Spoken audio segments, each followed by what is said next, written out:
Haleluya, shalom kepada semua sahabat-sahabat saya, Bapak Ibu yang terkasih, yang diberkati oleh Tuhan Yesus. Kita hidup karena Tuhan, kita hidup karena firman, kita hidup kiranya langkah hidup kita pun dituntun oleh kebenaran firman itu. Dan hari ini masih dari Ibrani pasal 12, dan hari ini kita bisa melihat ayatnya yang ke-15 dan juga ke-16. Jagalah supaya jangan ada seorang pun yang menjauhkan diri dari kasih karunia Allah, agar jangan tumbuh akar yang pahit yang menimbulkan kerusuhan dan yang mencemarkan banyak orang. Ayat 16. Janganlah ada orang yang menjadi cabul atau yang mempunyai nafsu yang rendah seperti Esau yang menjual hak kesulungannya untuk sepiring makanan. Sebab kamu tahu bahwa kemudian ketika ia hendak menerima berkat itu, ia ditolak. Sebab ia tidak beroleh kesempatan untuk memperbaiki kesalahannya sekalipun ia mencarinya dengan mencucurkan air mata. 3 ayat ini berbicara mengenai kasih karunia, kesempatan kita untuk kita berbalik kepada Tuhan. Alkitab berkata, jagalah supaya jangan ada seorang pun yang menjauhkan diri terlepas dari kasih karunia Allah. Kita hidup karena kasih karunia Tuhan. Kita mendapat keselamatan bukan karena siapa diri kita, perbuatan baik kita, kehebatan kita, kekayaan, bahkan mungkin kepandaian kita. Bukan, semua karena kasih karunia Tuhan saja. Agar jangan tumbuh ya yang dikatakan akar pahit yang menimbulkan kerusuhan dan mencemarkan banyak orang.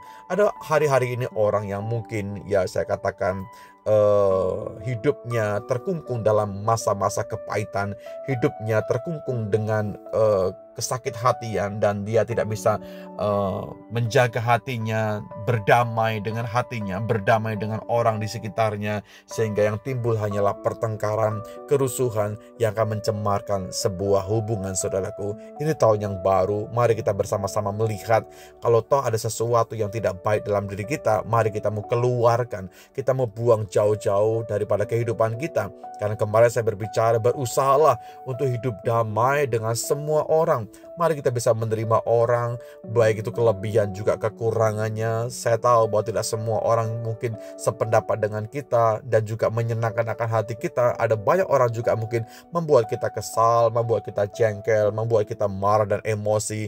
Tapi sebagai murid Kristus, kiranya kita seperti hanya Yesus, menerima siapapun keadaan orang-orang di sekitarnya, warga di sekitarnya, masyarakat, umat di sekitarnya, dengan penuh sukacita. Kita mau belajar di tahun 2025 ini menerima siapapun orang-orang di sekitar Anda dan saya. Janganlah juga ada orang yang menjadi cabul dan mempunyai nafsu yang rendah seperti Esau. Hanya karena memuaskan nafsunya, dia menghalalkan bermacam-macam cara. Bukan demikian. Saya percaya Tuhan akan bekerja luar biasa bagi setiap kita kalau hidup kita mau searah, sinkron dengan kebenaran firman, supaya kita melihat adanya kebaikan setiap hari, kebaikan setiap waktu dalam setiap area langkah kehidupan kita. Hari ini kita akan berbicara kepada Tuhan bahwa langkah hidup kita mau selaraskan dengan kebenaran. Semua hal yang kita hadapi, kita mau letakkan dalam tangan kuasa Tuhan.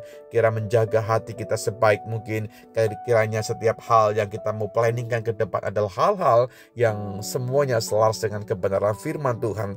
Jangan menebarkan kebencian kepada siapapun, saudaraku, sehingga ada banyak kerusuhan yang terjadi karena kita. Bukan demikian. Tuhan mau supaya kita membawa kabar damai, membawa kabar berkat, membawa kabar kesukaan di area-area di mana kita Tuhan tempatkan. Biar tidak ada kerusuhan, tapi ada sukacita. Warnai area kita dengan sukacita, warnai area kita dengan damai sejahtera Tuhan. Karena hidup kita berdamai dengan Tuhan, hidup kita juga berdamai dengan orang-orang di sekitar kita semuanya. Punya kesempatan, nafas, kekuatan adalah kesempatan yang Tuhan masih berikan buat kita. Mari kita pakai untuk hormat kemuliaan Tuhan saja. Terima kasih Bapakku dalam sorga buat renungan firman di hari ini, di waktu yang tepat Tuhan berbicara bagi setiap kami Tuhan. Kami membawa kabar damai kepada banyak orang, bukan menebarkan kebencian, tapi kami menebarkan kasih kepada siapapun orang di sekitar kami, di area kami Tuhan. Tuhan tolong kami, setiap kami, pria, wanita, tua ataupun muda, biar langkah hidup kami adalah langkah kehidupan yang Tuhan bawa, Tuhan arahkan untuk mencapai kesempurnaan di dalam Tuhan. Kami percaya 2025 Tuhan akan berbicara lebih jelas lagi bagi setiap kami. Tuhan akan mengarahkan, menuntun kami lebih dalam lagi di dalam perjalanan iman kami kepada Tuhan. Hal-hal yang besar Tuhan siapkan, cover, perlindungan, penyertaan Tuhan tidak pernah berhenti bagi orang-orang yang tangannya tetap terangkat kepada Tuhan. Di dalam berkat nama Yesus Tuhan, kami berdoa dan mengucap syukur. Amin.